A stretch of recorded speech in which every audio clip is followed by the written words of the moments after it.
introduce a person who has done so much over these past several years to make this week such a tremendous success. Our good friend from Hampton, Representative Renny Cushing, to say a few words. The chair of the Bicentennial Commission.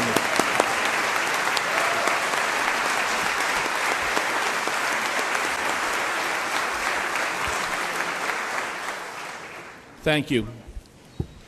This is an event that's been over 200 years in the making, 205 years. There was a time when the New Hampshire legislature, New Hampshire government didn't really have a permanent home.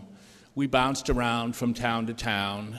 The legislature would meet and agree at the end of the meeting where it would meet the next time. It was kind of interesting because there were times when there would be the final business of the legislative session would be a bill to decide where they were going to meet next. The House would have a version, and they would send it to the Senate. The Senate would change the next meeting place, and they'd send it back to the House.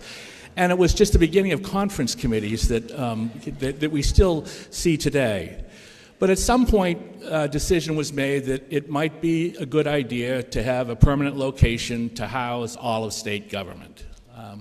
New Hampshire was the last of the original 13 colonies, 13 states, to decide that it was going to erect a permanent state capital. And there was a lot of competition for where it should be located, imagine that. But finally, Concord won out. And it won out in part because it had close proximity to the granite, to the granite here. Before New Hampshire decided to build a state house, it built a state prison. And a man named Stuart Park was the architect who designed the state prison. He was a third-generation stonemason. And Mr. Park did such a good job building the state prison that the state decided to hire him to build a state house. And the granite on these walls that were used for the first state house was carved out and finished by state prisoners. And it's interesting that we sit here today and in the same room that was built 200 years ago. It's kind of an auspicious moment. What also is somewhat interesting and true to the New Hampshire tradition perhaps, that while we may have been the last state to have our own home for the legislature, we're the only state that's kept it. Other states have turned their state houses, original state houses, into museums, but we've continued to make it a place of vibrant democracy, a place where we do democracy, a place where we constantly work to perfect our democracy. As the Senate President alluded to, we have perfected our democracy so that our legislature here is much more inclusive than it was when we first assembled here. And we all know that's a wonderful thing. But in this very chamber, if you think about it, there were discussions of the great issues of the day. This is the place where people decided that you didn't have to be a person of property, who had property, in order to hold office, in order to help govern.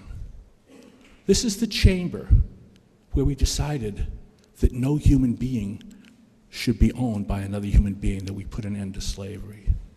This is the place where we decided that children should not be exploited with their labor.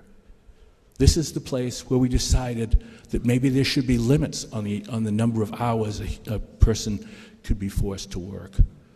This is the chamber where we decided that it was important, that it was right and just that women be full citizens with the right to vote. And sometimes when we sit here, you can hear the ghost, you can hear the echoes of debates that have taken place for 2 centuries. And as we sit here today, think about the fact that there are people who stood in this chamber who were alive before New Hampshire was a state, who were alive before this country was a nation. People who were around at the time that the broadside, which we have now in our visitor center, which we've brought back to the state, at a time where the announcement that there's been a Declaration of Independence, as part of the celebration, we've brought back the original notice to the state of New Hampshire from Philadelphia that there was going to be a new nation, a Declaration of Independence. So when you go down to the visitors gallery and see that, you realize that there was no Twitter about it. There was no internet. There was no TV. There was the message that we were a new nation, that we were a new state, was printed on a broadside and brought to Exeter and read aloud. And that's how we knew that it was a new day that led to us being here. Over the past week, we've had an amazing celebration. It was wonderful to sit on Sunday and to see a reenactment of the original first meeting day, first session of the legislature that took place in here.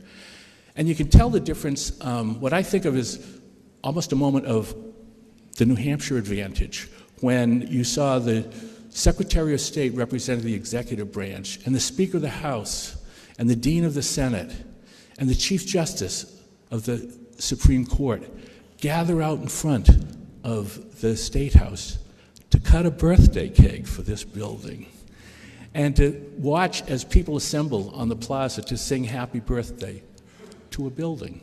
But it's a building that's that important. And on Monday, we get to watch in this chamber governors, as our governors come and speak in a round table and share their memories of what this place was like, share their thoughts about the place in a way that you could see the comedy that we don't always see on a day-to-day basis, but you could see the common experience that these 6 former governors had shared and the true affection that they had for the job and for this place.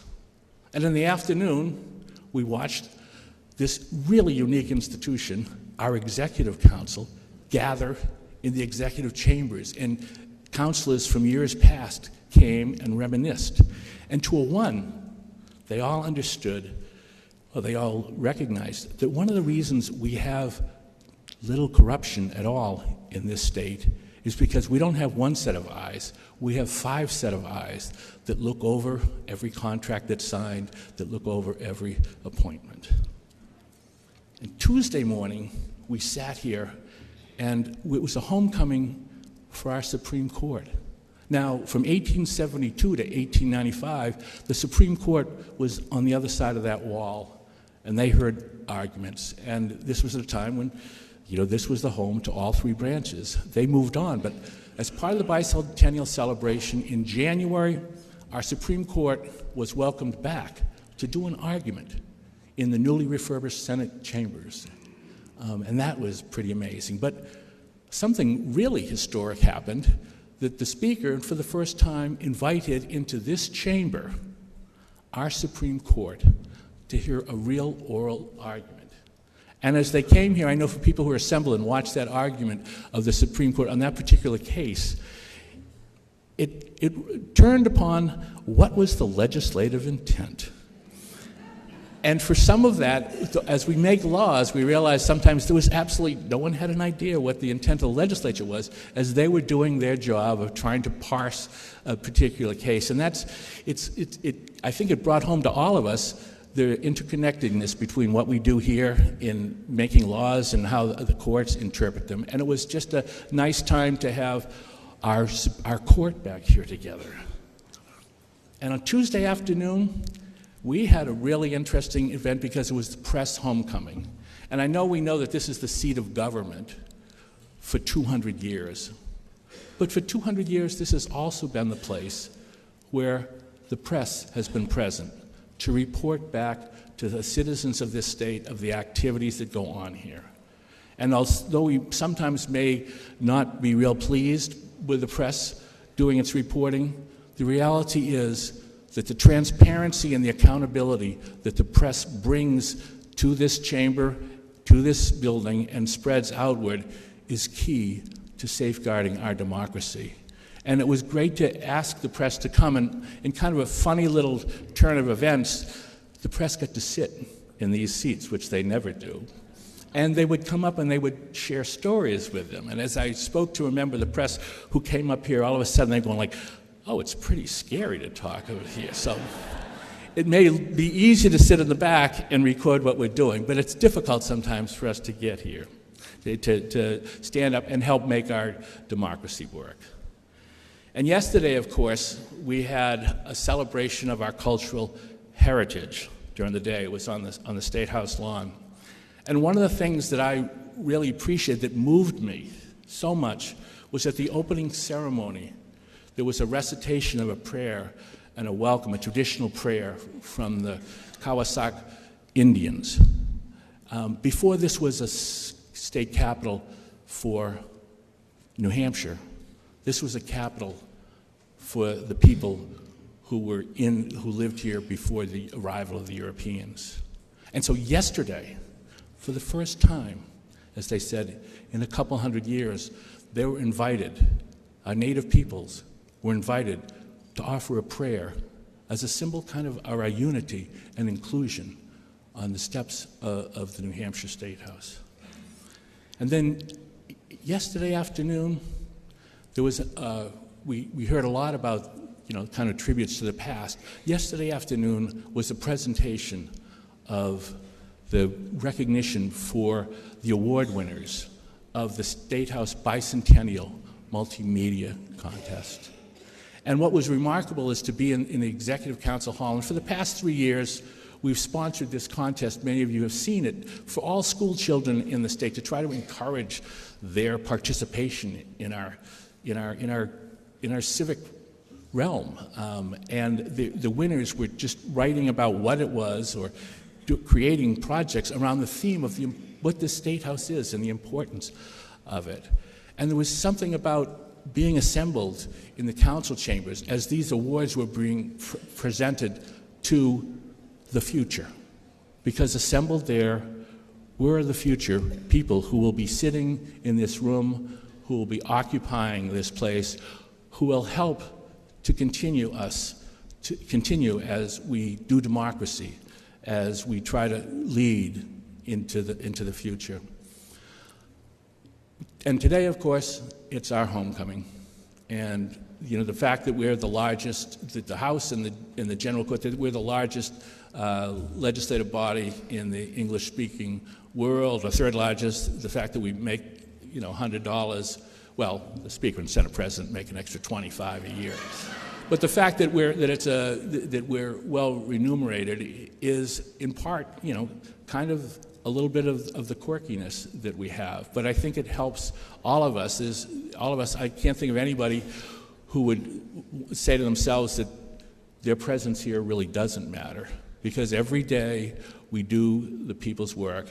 Every day we help improve our democracy. Every day we practice self-government.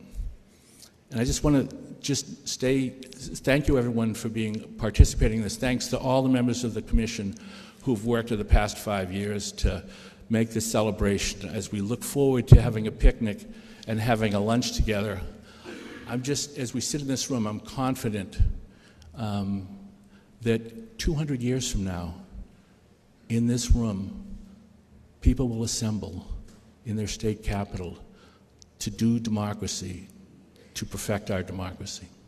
Thank you.